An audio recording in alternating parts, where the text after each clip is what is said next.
going for you? It's going. They're going. What are you doing marketing wise? In this fun, In this economically fine. So I'm amazing doing a time. little bit of Facebook advertising. How's that going? It's okay. I mean, it's going. Okay. I know how it goes because Yeah. I've done it for clients and for myself. Okay. So. Yeah, it's not that great. I mean, but yeah, I'm just doubling down on clients, referral base. I mean, It's always the best. that's the yeah. People already know me, they like me, so it's like, why wouldn't I? You've already impressed them with My charms. so it's easier for them to say yes. Right. It's like, what? Why wouldn't it? It'd be stupid for them not to work with me. Be like, great. So yeah. I remember the 40 under 40 presentation video and the best video. Listen, I still use when I'm like making new connections. I was like, oh, I got it. 40 under 40. And because I brought a couple people, some of my friends came and they're like, everybody was so serious. You were there, right? Yeah. And mine was like the funny one. And everyone started cracking up. Katie comes up to me afterwards and she's like, why did you? I'm like, listen, it's all about personality, right? Wow, thanks, Katie. That was funny. No, I still talk about that video. Yeah, it was a funny video. Who are you with now? Are you same place? Same with Atoka. Atoka, okay, Properties. Yeah. How did you even get into real estate in the first place? Like, what were you doing before real estate? Are we already going? Maybe not. Oh, wow, this is great. This is great. So that's funny. I was working at a restaurant, a local restaurant, as a waiter, and I met this lady, and she's like, "You'll be great in real estate." I was about 21, and I was like, college is kind of expensive. So it was like a couple years ago. Okay. Yeah. Continue. No, I was 21. Yeah, I know. That's what I said a couple years ago. Listen, I look young. I just keep myself super young. Genetics. Yeah. So I looked into it, and I was like, "Oh my gosh, this is so easy. Yeah. The bar is so low that anybody could do real estate." I'm like, I can make millions of dollars. So I took the classes, and they don't teach you nothing about real estate. You just stupid laws like, oh, don't discriminate, all lead-based pain. And anyway, so I took the test, went to join this company, Keller Williams, started with Keller Williams. And she was like, started going there, and I'm like, what the hell am I doing? Like, I have no idea what I'm doing. I've never done sales. And the reason I thought I was going to make so much money, I was like, this is my ticket to become multimillionaire. So you got your license thinking, I'm going to become a millionaire. And then you got into the real world and was like, oh crap, I have to sell stuff. Right. Yeah. Well, it's like, I don't know people. Who do I know that are looking to buy a house or sell a house? Nobody's going to trust me. You're 20. I was 21, 22 at that point. It's like you're young, you're starting out, and you have no idea what you're doing. So then my perspective a little bit changed a lot. I mean, I've grown in the last 2 years, because I'm only 24 now. So I was like, okay, this is not about making money now. It's about providing a value. The marketplace is going to compensate you to the value you provide. So it was a total mental switch. I mean, I still want to be rich. I still want to be multimillionaire, but it's going to take... It's not instant. Right. You got to put that... Right. I thought I was like, I have a real estate license. People should be just giving me their money. And it's not. And so now you have to provide a value. You have to do whatever it takes, right? It's not, I mean, it's insane. It's crazy. Yeah. But trying to make it happen. And yeah, I got in. First couple of years were tough. But I'm so glad I went through it because it teaches you patience. It teaches you perseverance. But also, I think if I would have known what I had to go through, I would have been like, hell no, I'm not doing this. I'm staying here doing whatever, but yeah, You'd still be waiting tables. I would probably still be waiting. Yeah, and yeah, I mean, yeah, I would probably still be doing that. But I'm glad I did it, but yeah, it's kind of like if you see a map and you're like, yeah, you have to go, you have to fight some sharks, you have to beat some bears. It's like go through the witches and right. evil forest. It's like the hero's journey. Yeah. It's like if I knew I had to fight a dragon, I would have just stayed there and be happy. But yeah, but I'm loving it. I got in, I started liking it, I started selling some real estate, and it's like the high that you get when you close deals, you're like, this is sad. This is better than any drug ever. Right, that's my drug. I've never tried drugs, but I think it's great. I love it. I mean, I love helping people. I love when first-time home buyers, they buy their first houses, or I'm working with investors and they're like, get $800,000 worth of real estate or $1 million worth of real estate. And they're like, oh man, I have 3 houses now. I never thought I was able to do this. So that's very rewarding. Yeah. Very rewarding. And then you get paid back for that. It's like, okay. You get compensated for the value that you bring. Right. Yeah. So, yeah. What did you want to do when you were like 8 years old? So I grew up in El Salvador, third world country, very poor. And I would see movies. I would see telenovelas, you know, whatever. The person that I wanted to be like the one that was dressed the best. Lawyers. Every movie I saw, every telenovela I saw, the lawyer was wearing a suit, good looking dude, like successful. You can just tell and you're like, I want to be like that guy. And for the longest time, I wanted to be an attorney until I started looking into college in the States. And it's like, there's no way I can afford going to law school and all this stuff. And then once I got into real estate, I started learning. I was like, well, you have to learn to sell. Because if you're an attorney, you can be the best attorney. But if nobody knows about you, nobody's going to hire you. And that means that you have to market yourself. You have to sell yourself. Where in real estate, you can use the same thing. So that's how I got. Now, how did you go from El Salvador to here? So we crossed the Rio Grande, you know. No, so my brothers were here. People are gonna think that I'm like serious. And, you let them think whatever they want. No, so my brothers were here. I was about 14. My brothers were here. My dad. Sorry, I'm slow. I'm just now putting the pieces together. What you're saying. No, so my brothers were here. My brothers were here. My mom was sick. So I was kind of by myself. I was growing up by myself. And I mean, that time, El Salvador was like a really dangerous place. Like if I would have stayed there, I would probably be dead because I would have tried to find a gang to click, you know. So I would probably be dead. So I'm so glad my brothers brought me here. So, and yeah. How old were you when you came over? 14. I was 14. So you're still a kid. I was still a kid. Yeah. So, but I came to America and I was like, holy moly, this is the land of honey and what's the other word? The land of flowing honey and milk. Yeah, the promised land. This is the promised land. Yeah, the promised land. So yeah. Yep. And then, so since then, you became a waiter. Was that your only job that you had? No. So we're gonna go deep, right? Yeah. So I came to America. I got a job as a dishwasher, and I didn't speak any English. And my brother was gonna send me to school. Now, was this all local, or were you? Leesburg, okay. yeah. So my brother was gonna send me to school. One of my brothers was going to send me to school, but he wanted to go back. So I ended up not going to high school because I didn't have a garden.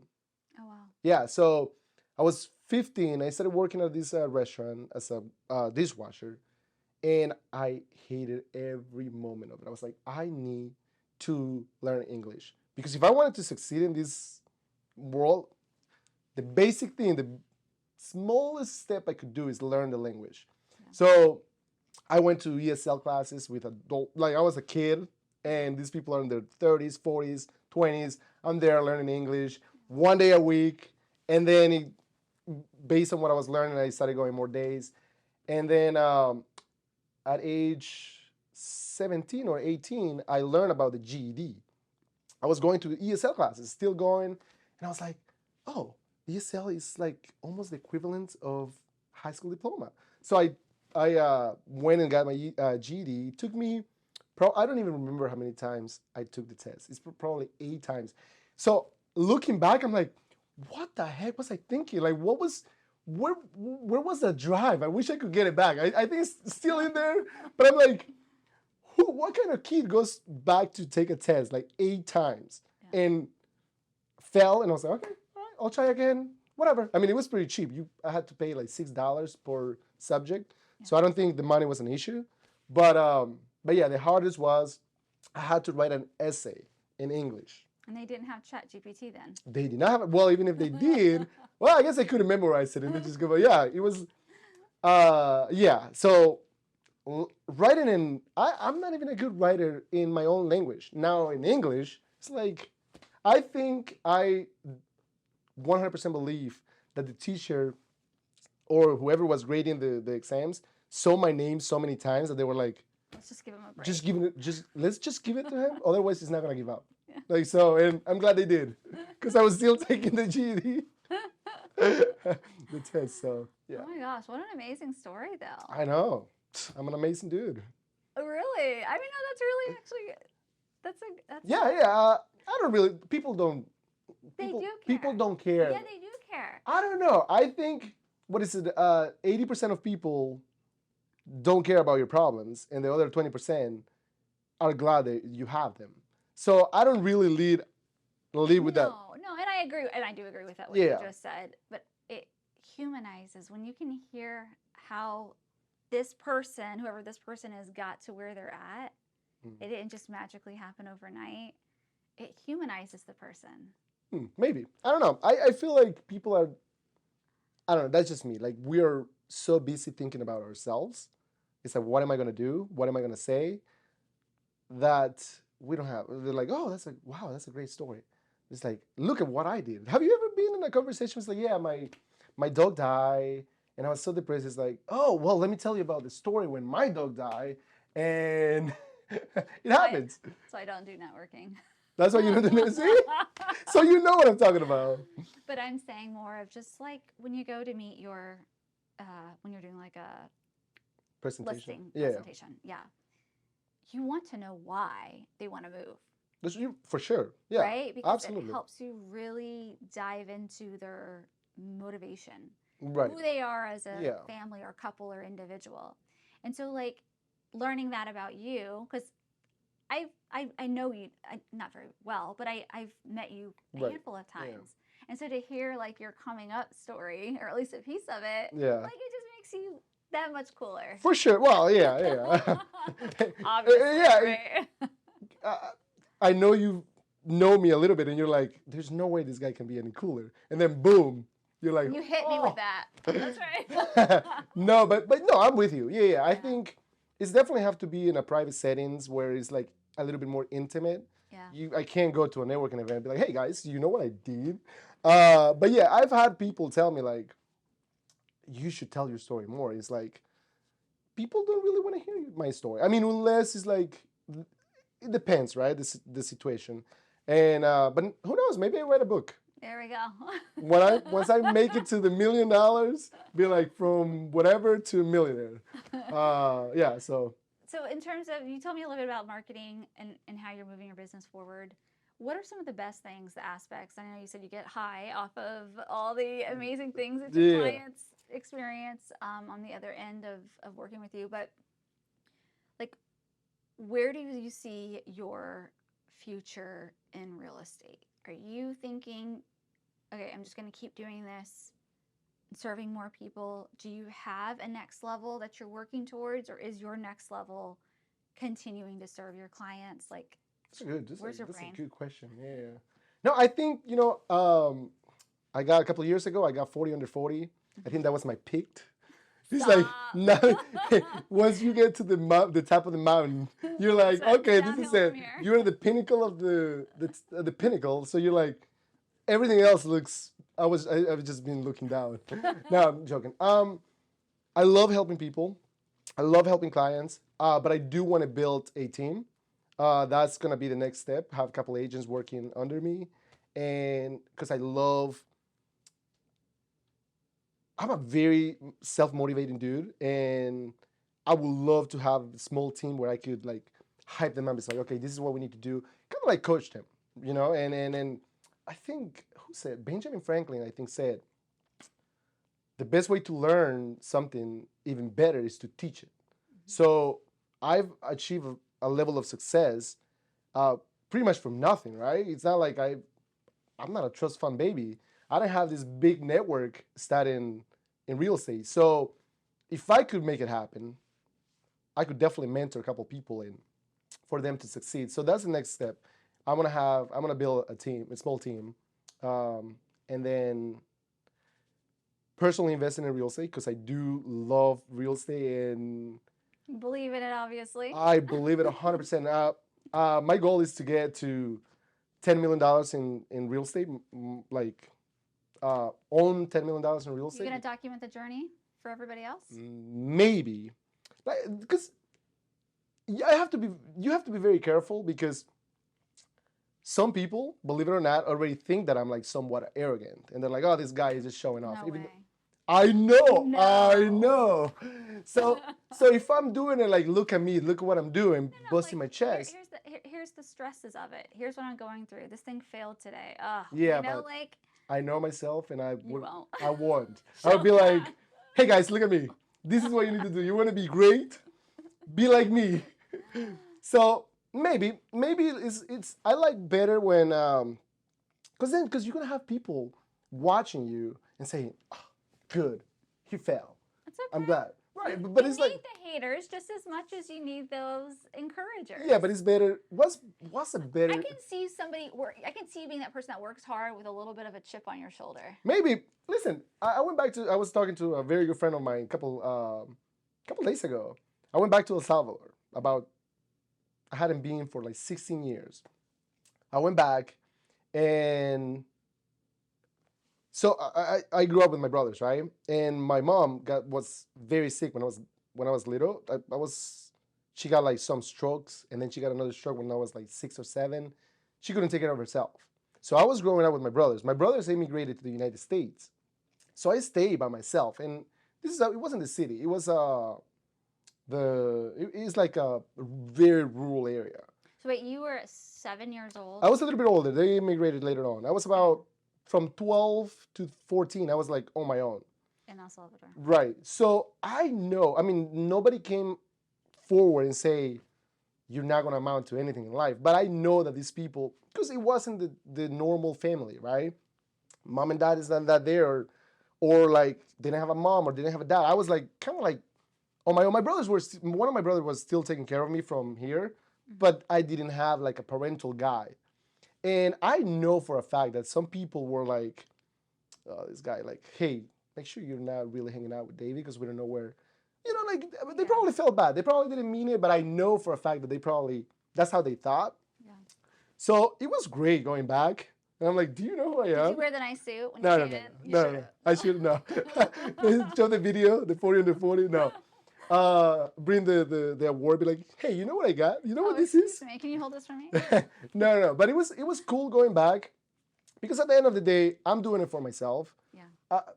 But it felt good to go there and be like, people. I'm sure the same people saw me and they're like, holy cow, that's.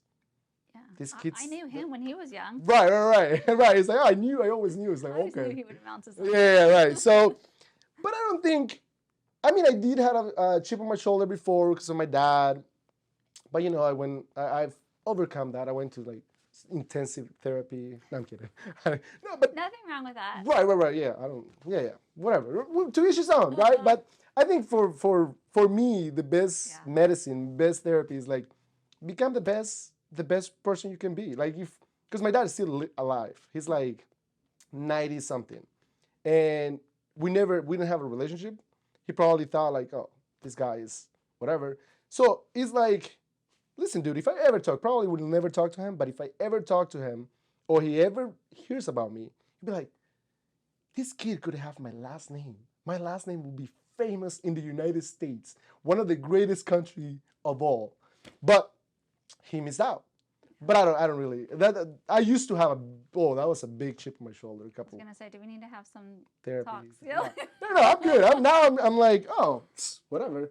But before it used to be like very, very. I was very sensitive about stuff. Yeah. But now I'm like, I don't. Going back to the chip on my shoulder, I don't think I have a chip on my shoulder. Maybe I do. I always have to see. The way I process is I have to have a chip on my shoulder. Right. That's how I motivate myself. Okay. You're talking about how do I get myself motivated like I was when I was young.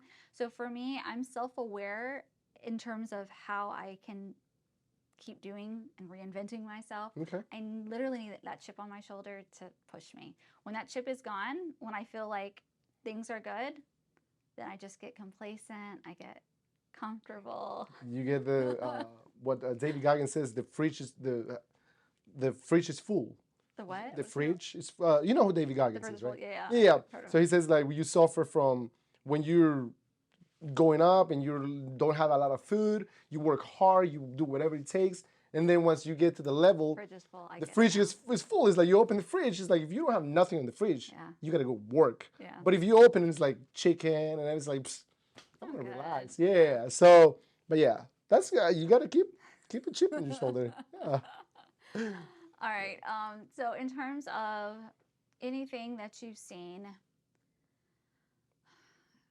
real estate wise, what's your speculations? What do you see in the future for Loudoun County? So that's a great question. I'm gonna talk a little bit more like because I don't know. I mean, Loudoun County, as you know, is very strict on building. Yeah. So I don't know what's gonna happen. There is a shortage of homes. Yeah. There's about $5 to $6 million homes that have not been built since 2008. Whatever, the builders didn't build enough inventory to keep up with the demand. I mean, we're 15, 16 years later, and we're seeing that. The interest rates are about 8% right now, and people are still buying. It's not you're not getting multiple offers, but people are still buying homes. And what happens in a year or in a couple months, or who knows, whenever the interest rates come down, it's going to be millions of people who can afford houses, and that's going to bring the prices up. That's what I believe. Yeah, I'm telling people, like, I've heard that a lot. Yeah. you should buy real estate. I'm like, I should buy more. I should buy more real estate, because it's like the interest rates might not be, they're not pretty right now. It's like, damn, like I'm spending this much on the interest rates. The closing costs are higher, and if you're buying an investment property, it's even higher. So, but yeah, it's like if like for me, if I'm thinking long term, it's like, okay, yeah, we got it, because it is right now in the market that we are. It's cheaper to rent than to buy a home. But in 5 years, you got to see, do you want to be renting in 5 years, like, or do you want to own a property in 5 years? Because if you buy a house right now and it's gonna suck because it's gonna be painful, but in 5 years you're gonna be so glad you bought it, because that property is gonna be worth way more, and hopefully the interest rates go lower in the meantime, and you can refinance. It's easier to refinance a home than to buy a house. So I know. I mean, imagine it. Like, if you could go back 5 years and buy a house, would you do that now? 100%. Right? Everybody says that. Yeah, my first house I bought in 2015. I was just talking to a friend about this. I bought it for $266,000, and it sucked. It was quite the stretch, but looking at now, that house is probably worth closer to $200,000 more. And I'm like, if I would have bought 5, I know. my net worth would be $1 million. Right. But I mean, you don't know what you don't know. You can't beat yourself up. But it's going good. back. It's good though to take those type of situations and apply it to decisions you're making now. For sure. Right. So if you know that's something you should have done, what is that, like the best time to plant a tree is 20 years ago. Or 10 years ago. The next best time is today. Right. So. Yep. I actually saw a reel a couple days ago, and I thought it was really a very cool reel. It was this girl just walking. I mean, it was probably viral because it was a good-looking woman. But he said, people are saying, like in the caption, like in the words on top, it says, people are saying, I'm so glad I bought a house 10 years ago. And then it changed to 2033. You will be saying the same thing if you bought a house. And it's like, you're right. So true. Yeah. One of the best. I mean, shoot, if I could have bought a house 30 years ago. Right. Yeah. When I was 9. I was, right. You've probably seen the memes where they're like, I should have been buying houses in 2008 instead of spending time in kindergarten. Yeah. So, but yeah, I mean, you said it right. The best time to plant a tree is 20 years ago. When is the best time? The second best time today. So, yeah. And there's this book. I have not read it, but I've heard enough interview of the writer, and it says the name of it is "Wealth Cannot Wait." wealth can wait. And he talks about in America, you're not going to die of hunger. Like, especially if you're young, you should be taking risks, because at the end of the day, if, God forbid, you don't have money to eat, there is plenty of programs that you can get some money to eat, but at least you have hard assets. And if you're investing in assets, you will have money to eat. You know what I mean? So there's always Taco Bell. right, yeah. I don't. $2. It's like I don't eat Taco Bell. It's like College, I survived off of Taco okay, Bell. okay. I remember when I first came here, I was working, making $8 an hour, and I would go into Taco Bell. That was That's I right. was going to a very expensive restaurant. That's right. So it's like, yeah. But yeah, I mean, make it. I would try to make it work and stretch as much as you can, because if you are young, starting people in the business or in the world, in the working world, your income is just gonna go up, Exactly. right? So if your debt to income ratio right now is 46%, in a year, 2 years, you're gonna get, hopefully you get raises, hopefully, you know, from provide enough value so the marketplace pays you well, you will be able to afford more. So yeah, like I said, like when I bought my house, I was like, oh damn, I don't know if I can do this payment. Now it's like I could have done that payment very well. Yeah. So, but yeah. That's awesome. Before we wrap this up, is there anything else that tips, advice, anything you want to share with the world, anything that's been on your heart, or Oh, that's a good question. I don't know. You should have told me this. How you would have prepared a script and come back and you would have had a tablet, you would have been yeah, I'd be trying like, to read listen to off this. of. Advice and tip that I have what I would have for. Oof, that's a tough question. I think invest in yourself. The biggest dividends. I think Warren Buffett said that you get the biggest dividends if you invest in yourself, because and investing in yourself. You know, it's funny. I have a nephew.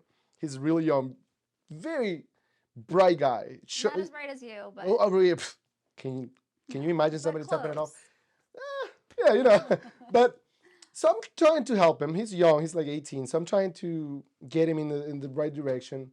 And I'm telling him, like, invest in yourself. Yeah. And I see him. He bought these expensive shoes. Expensive for me is like, it was like 100 and some change. And I'm like, dude, that's like how many hours of work for you? Like, Yeah. for me, it's expensive.